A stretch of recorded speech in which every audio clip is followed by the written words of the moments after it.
สบายดีอ้ายสบายดีเป็นยังไงบ่สบายอยู่ได้อยู่บ่อ่ะของผัก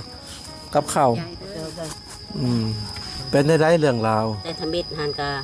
พ่อแม่หันแต่ว่าเอามาเอาพัวอยู่บ้านข่อยนี่เอาพัวอยู่ปีคนมาเตนาซานมานาซานแล้วก็ต่อไปกับแม่ก็โซ่แล้วก็ตายแม่ต่อมากับพ่ออีกพ่อก็ตายอีกแต่ว่าไอ้น้องเข้ากับเสียมดนะไอ้น้องเท่าพ่อฮะอยู่ในบ้านนี่บ่ได้มีเลยเลิกแล้วมันกับไปแบบไปบ่จะอยู่บ้านนั่นนะไปหันไปหนีแล้วก็เลิกคอยก็เห็นแล้วก็เก็บไว้ว่าอยู่น้ำคอยนี่แหละว่ะคันว่าชิมเมื่อบานกับบ่จักบนเมื่อบ่จักบนบานพอบ้านแม่นะบ่จักแล้วก็อยู่น้ำคอยนี่แหละว่ะมาแต่ยังหน่อยก็อยู่มาแต่ยังหน่อยแต่อายุ12 ปีมันมานะเลยพ่อแม่ก็ตายปะ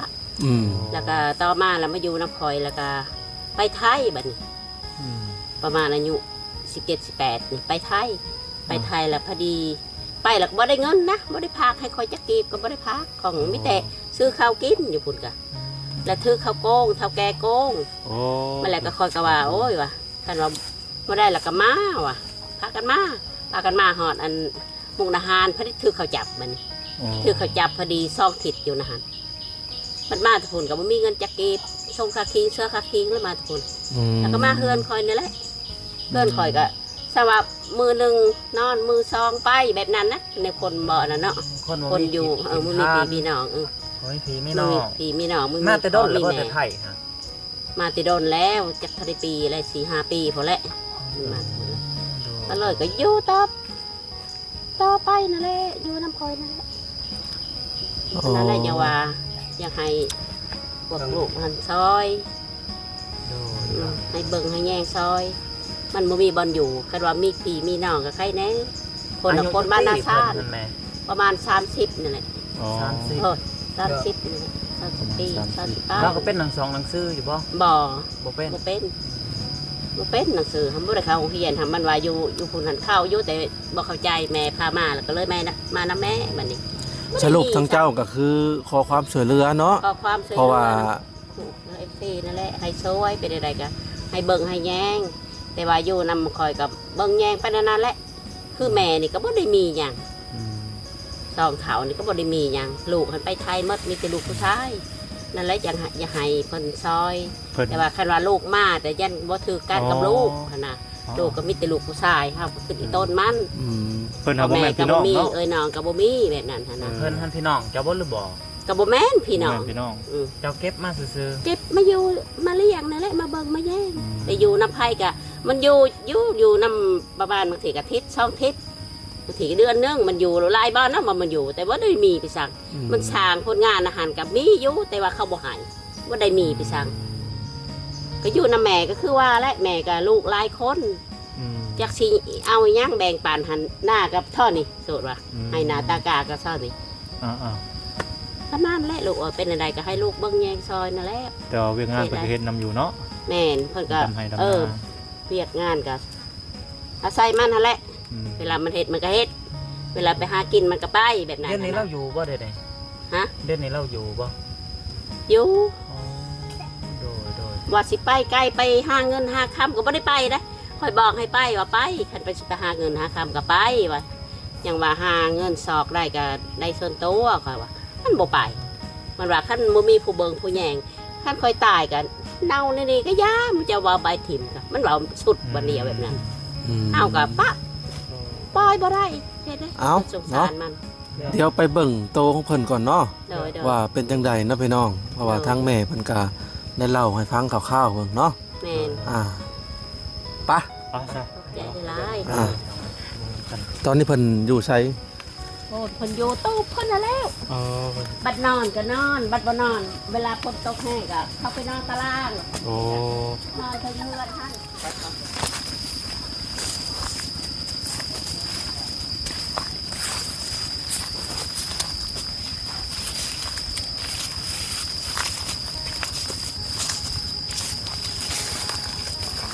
เพิ่นบ่สบายบ่ โอ้ ขายอะไรนี่ เป็นไข่บ่ บ้านนี่ก็บ่ได้กินข้าว โอ้ นอนคนเดียวคืนนี้ก็นอนคนเดียวก็นอนบ้านนั่นแหละ กินยาแล้วบ่ กินแล้วยา กินแล้ว เจ็บหัวของเราเจ็บหัว อื ยากิ ม นแล้ว สบายดีอ้าย สบายดี เป็นยังไงบ่สบาย ลูกได้อยู่บ่เออ ตาได้คือจะเป็นหวัด อ๋อ สบายดีอ้าย สบายดีสบายดี สบายดี แต่ได้เป็นไข่จักมื้อแล้วนี่ฮะวัน เมื่อวานนี่ อ่ะของผักกับข้าว ใหญ่เด้อ อืมอ๋อเป็นไข่นะพี่น้องบ่มีหมูเนาะ ข้าวกินนี่อยู่บ่ครับ ไม่ละเต้ไปเบิ้ล อืม แล้วก็เป็นอยู่ไข่จักมื้อแล้วนี่ก็เลิกเป็นวันนี่นะ อืมเจ้าว่าไข่ยุงบ่จังเนาะ บริการมุงกูมีมุงเขาก็จะมุงอันนั้นก็ขาดทิมเลย โอ้ เอาที่ซื้อให้ก็บ่มีเงินจักลานจักอีสัก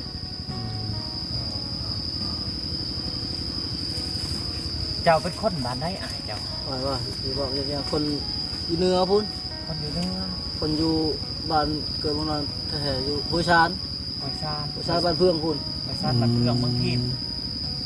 มือสิโปนสิ เมืองเซโปนเนาะ อืม หอยซานเมืองเพื่องบ้านเมืองเพื่องเนาะเมืองเซโปน เขตชายแดนลาวเวียดพุ่น โอ้โอ้โอ้โอ้ ธรรมดาได้แต่อย่ายืนลูกอย่ายืน แล้วมาอยู่จักปีอยู่พี่หันอาย โอ้สมัญญาอยู่พี่แล้วอยู่พี่ ก็คือมานํพ่อแม่ฉันบ่ แต่แม่เอาพัวอยู่บ้านเนาะเดี๋ยวมาอยู่นำดาว โอ้ แม่มาพัวอยู่บ้านนี่ จะ โด เอา ย แม่เชียร์แล้วก็อยู่ไปทั่วทิพย์ทั่วเดียวนะ เออ ทำใส่นอนหันไปเลย บ่มีพี่น้องบ่เจ้า บ่มีพี่น้อง อืมแต่ว่าพี่น้องอยู่ทางบ้านได้ซะบ่มีบ่ บ่มีพี่น้อง โอ้ บ่จักเลย บ่จับ ถ้าดอบีกอะพี่น้องท่านั้นก็บ่ฮู้จักว่าใหญ่จักว่ายังแหละ โอ้เรามาแต่จังน้อยๆเนาะ ต้องมาแต่หน่อยเด้ อื ธรรมดาคันมีเขาก็ถามหา อืม รู้จักว่าเอาพัวอยู่บ้านนั้นบ้านนี้สมแล้วนะ อืม แบบนั้นสำหรับพี่น้องทางพ่อทางนี้หันก็ตายมาแล้ว โอ้ตายไปแล้วเนาะ เรือนห้างนี่ค่ะ อืม มีบ่อนอาศัย เราก็ป่วงไปเนาะ พวง บ่มีบ่อนอาศัย พวงไปเลยเนาะ พวงไปเลย กินอยู่ เมื่ บ่ อ อยาก ไปก็ปักได้เลยนะ กินได้ ย่าแม่นี่บ่ซื้อให้ แม่ได้แล้วซื้อให้บ่มีผู้ซื้อให้ ยาพาราบ่ แม่นั่นแหละยานยาดีไขวัดยาปิดยาสุ่มมันปิดทรงอย่างว่าสิซักยาคันเราประสาวกับแม่บ่เบิ่งก็จักไผสิเบิ่งลูกเอ้ย แม่นแล้ว ว่าสิซักยาเพิ่นว่า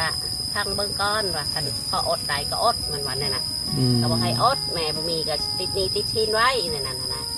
อีกอย่างทั้งเบาสัญญาณคิดว่าเราก็เก่งใจบ่เจ้าแม่เราก็เก่งใจเพราะว่าอีกอย่างเราก็บ่มีพ่อบ่มีแม่ แม่ โดดเลยพี่น้องเอ้ยเราก็หวงไปแบบน้องเบ้ยอะไรว่าพ่อ แม่นแม่น แม่ แม่น บ้านนี่แหละก็เลยมันมาอยู่นั่นนี่เฮาคิดว่าเราก็เก่งใจซุมเจ้าในๆก็เลยว่าก็สิว่าไปได้อ่ายอันหนังสือหนังสือก็เป็นอยู่บ่หนังสองหนังสือ บอกว่าเป็น บ่เป็นเลย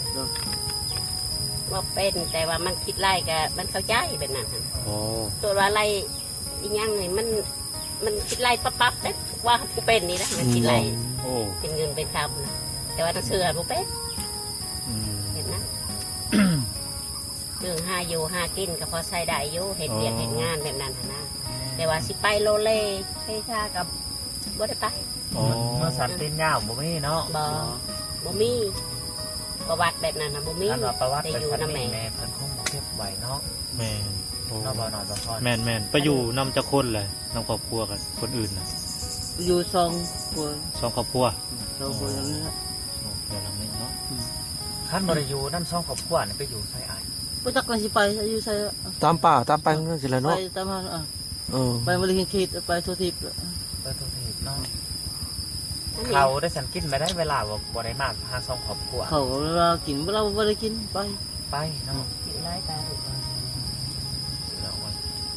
ลูกเมียเคยมีบ่ลูกเมีย บ่ โมมีเนาะ บ่เคยได้เอ้าแต่จักเทื่อเลย บ่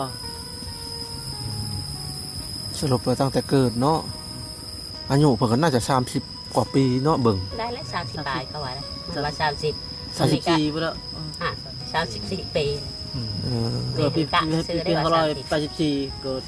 โอ้ ก็ถือเนาะ ปี1,900เท่าไหร่ก็ 84 ก็ไล่ปี บ่แม่น40นะบ่ 1984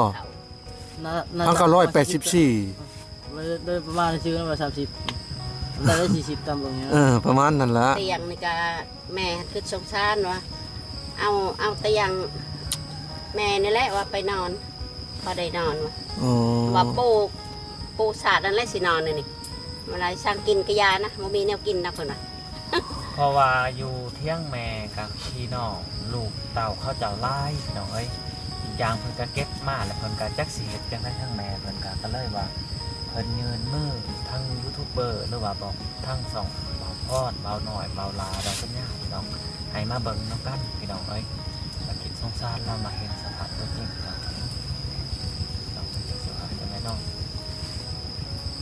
เป็นได้เจ็บหัวแห้งบ่อายเด้อหรือเจ็บในไสเป็นไข้ครับ เจ็บหมดนะตามตัวนี่เจ็บหมด เจ็บหนัก ตากแดดตากฝนบ่เลยนี่เลย ตาเลยแดดเนาะ ไปตึกแห่ว่า ตึกแห่ ตึกแห่ปุ๊บก็ แส่น้ แส่น้ำมาจาก ำแส่น้ำลาย ได้อยู่บ่ป่า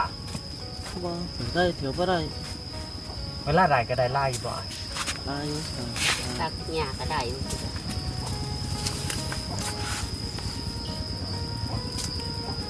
จะว่าเคย อยู่บ่ส่งเสือ เสือ ไปดีๆเอาเสื้อก็บางทีก็เก็บเอา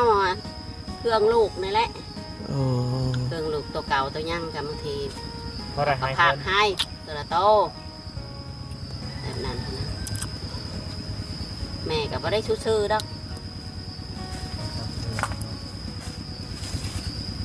เนี่ยเล่นอยู่เลย คือว่าแหละคนอันปล่อยง่ายบ่มีบอลดูบอลเช่าเนาะบ่พอเนาะมันก็บ่มีเป็นธรรมดาพี่น้องเอ้ยมาบอลดูบ่มีอย่างก็ดินดอนต้นหญ้าก็บ่มีบ่ บ่มีหยัง ของพ่อของแม่ตะกี้ก็บ่มีบ่ บ่ เดี๋ยวนี้เพิ่นเสียชีวิตแล้วก็แปลว่าเฮือนห่างๆไปหมดเลย โดยนั่น แต่จักปีเพิ่นเสียชีวิตหลายเลยบ่ โอ้ร้ายหลายปีเถิดเลย แต่จังยังหน่อย แสดงว่าพ่อแม่เชียร์เพิ่นแล้วก็บ่มีที่อยู่เนาะแล้วก็ไปเรื่อยๆ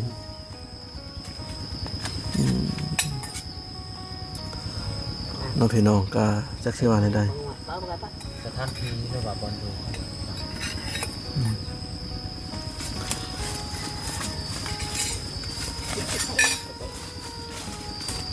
เอาโอ้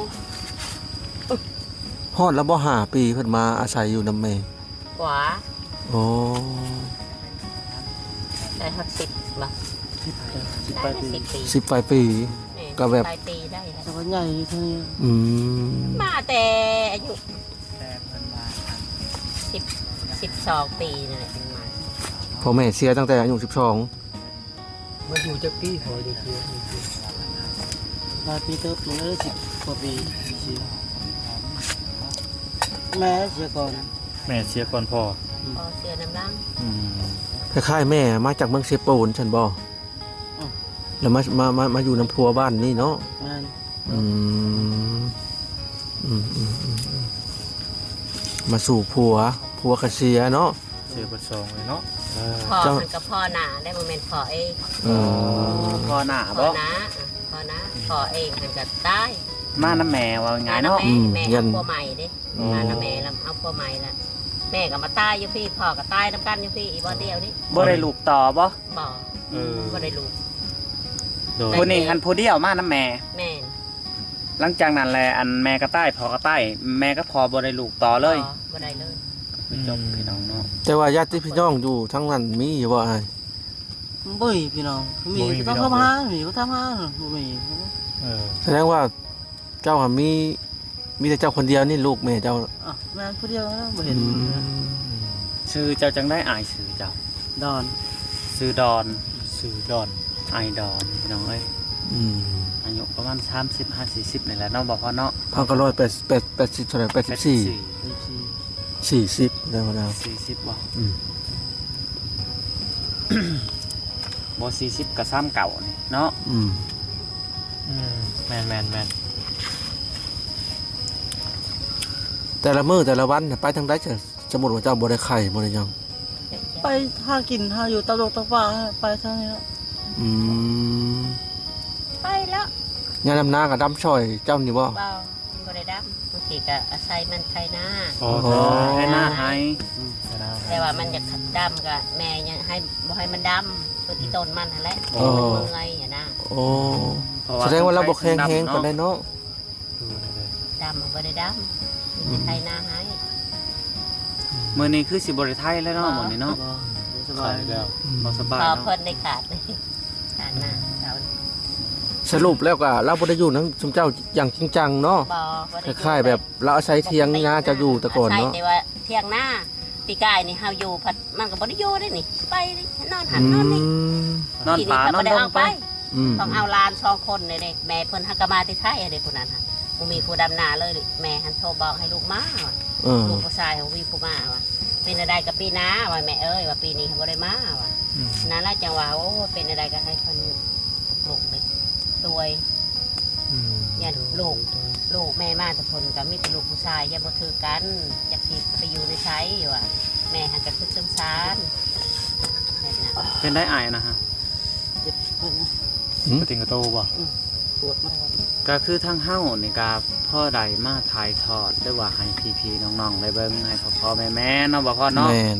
เฮากะคันเพิ่นสวยก็เฮาก็พร้อมเป็นสะพานบุญก็ว่าแม่นเนาะบ่พ่อเนาะเฮากะสิลงไปล่องเบิ่งก่อนแม่เอ้ย เป็นอะไรก็ขอให้พวกลูกให้เพิ่น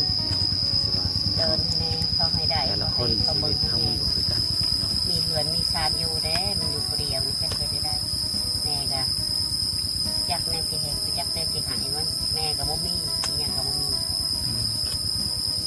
ลูก แต่ว่าเล่านี่ยังว่ามีเสือเปลี่ยนในเนาะน้ำโตเนาะบ่พ่อเนาะ อืม คนอื่นแห้งแถบจะบ่มีเนาะแต่ว่าเล่านี่ยังพอมีน้องเอ้ยบางทีก็เล่ามาอยู่น้ำแม่มากข้ออาศัยอยู่ดำ สั่วข้าวเนาะ ตัวข้าวกับว่าแม่ เราบ่ได้อยู่เลย เราบ่ได้อยู่ เรา รื่อย คล้ายๆแบบย้ำแรงคือชุมเจ้านอนเฮือนบ่ นอนเฮือด แล้ว เดี๋ยวนี้ก็นอนเฮือดเหมือนกัน แล้วเราก็มาอาศัย อาศัยดีนี่แหละบางที ๆใช้ยาจะกินไอ ปะมีเทียง บางทีมันแดดมันก็อยู่ตูบนี้คันฝนตกเวลาฝนตกมันก็พบปีนอนอยู่พุ่นนอนเตียงบางทีก็นอนเทิงบางทีก็นอนเตียงบางทีก็ไปดิน คันยามเห็ดปวกไอ้หยังออกก็ไปหาก้านหาเยื่องก็ อื คือ ม ปวดเลยนั่งบ่ได้ นั่งบ่ได้ นั่งบ่ได้ นอนไอ อ๋อบ่เป็นหยังเนาะ นอนหลด ให้เพิ่นพักผ่อนซะเนาะ ให้เพิ่นพรเนาะบ่พ่อเนาะ แม่น โดยให้เพิ่นพักผ่อน เอาพี่น้องเอ้ยอย่างนั้นก็เฮาก็สิให้ไอดอลพักพรก่อน โดยเพิ่นบ่ไหวแล้วพี่น้องเนาะเป็นไข้แห้ง เข้าใจร้าย ขอบใจ โด ขอบ ย ใจ โดยเอาให้เพิ่นบ่สบาย เอาพักผ่อนได้ อันนี้ก็สิได้ปะได้นี่ใครก็ใครอยู่ผู้เดียวแล้วสิได้เมื่อซอยเวียกเขาอยู่คนนะคนปัจจุบันคนอันเดียวนะเดียว บ่เพิ่นเคยเป็นไปสิอยู่บ่เคยเป็นไปสิบ่ เพิ่งกับเป็นเธอนึง อ๋อ อ้าวโห จักสิว่าได้เนาะพี่น้องซุมเฮาก็ได้มีแต่ว่ามื้อหน้าจักสิมาเยี่ยมยามเพิ่นใหม่เพราะว่าให้เพิ่นกินแล้วยาแก้ปวดเนาะถ้าเพิ่นบ่เช้าก็สิได้ซื้อยามาเพิ่ม แม่สิเข้าในบ้านนะ โดยสิเข้าไปและสิปะผู้เดียวกับลูกและเขาอยู่โลกาเขาก็ เขานี่ด้นบ่จังสิกลับมา จักสิได้กลับจากบ่อและมือผัดดองมือนี่ผัดข้าวโพมเด้ อ๋อ ข้าวโพมแบบข้าวครบงานได้มือนี่ฮะมือนั้นเอาไข่มาบัดนี้ มาใครบ้าง แม่ บ่บ่แม่นหยังดอกเฮาอยากอันเอาเงินพากซื้อยาให้อายเพิ่นให้มาให้อายเพิ่นเด้อ ก็ได้อยู่ดอกแต่ว่าให้พอเพิ่นมือซื้อแล้วก็เอามาส่งให้อันว่านั่นก็สิสักยาอันว่ากินยายังบ่ทอยแล้วก็สิสักเอ้าบัดนี้ ก็คือทางเจ้านะให้เพิ่นกินยาแบบแพ็คที่ยาพารานี่บ่ แม่นยาเป็นเม็ดอันนี้ จะสุ่ม ยาสูบเป็นตุ่ม ดีวัด ยาแบบยาดีไขหวัดนี่แหละมันอยากขนมมีผีมีน้องยังว่ามันเป็นไทยแบบนี้ แต่ว่าให้ไอ้น้องมาเบิ้งเฮาไปแล้วก็แล้ว เด็กว่าจะน่าพี่น้องเลยบอกที่ยากสิ ตอนนั้นเฮาก็ว่า แจ้งเลย ถ้าเจ้ามีพี่มีน้องเจ้าก็ซอกห้ามมึงโน้ว่ะมันว่าจักสิไปซอกได้ใช่พอยก็มากับแม่ก็มาแต่อย่างหน่อย จักมีพี่น้องจักบอกเฮาก็บ่ฮู้ว่าทางเมืองเฮ็ดได้ก็อยู่เวลาแม่มันขึ้นแห้งบางทีเฝ้ามันก็มีไล่นี่ก็มีตอนนั้น ว่าบ่ได้เนาะเล่นกับปากมันคบกันเนาะ ว้ได้เวลาจะหายกับ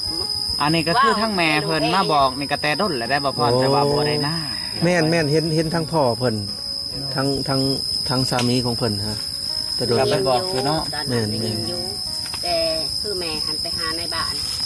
นก็หาปูหมดแล้วไปหาเขาลบ โอ้ มันว่านั่นก็เข้าสิไปน้ำแต่ว่ายังเคิกเวียกเลยนะยังบ่ว่าเขาก็หาปูว่าคือดีแล้วว่ามันบ่มีพี่มีน้องบ่มีแม่พ่อมีแม่ถ้าบ่มีพ่อมีแม่บ่มีพี่มีน้องยังใครเนี่ยนะ โดย ถูกว่าเนาะอันนี้ ชาวบ้านเขาพูดคนบ้านเนาะ นี่ฮะ ลูกคำพาคำพ่อย คำพ่อยอันนี้นะคำพายยังว่ามีพี่น้องอันนี้คำพอยบ่ได้มีนะแต่ว่าคำพอยเนาะ อย่างเลยเนาะ บ่มีหยังเลย เอาเนาะทางซุมเฮากะ บ่อยากรบกวนเพิ่นหลาย โดยก็สิมีน้ำใจให้เพิ่นอยู่เนาะพี่น้อง หน่อยเนาะ แต่เฮาอันให้เจ้าเด้ออ้ายแต่ว่าบ่ได้ให้เจ้าก็ว่าแม่นพี่น้องสิให้แม่เพิ่นซื้อยามาให้เด้อ แม่ แม่ โอ้ยขอบใจหลาย จะเป็นวันนั้นก็น้ำเจอละเล็กละหน่อยเนาะ โดย เล็กละหน่อยเติมกันไปหน่อยเนาะงานกันก่อน ขอบใจหลาย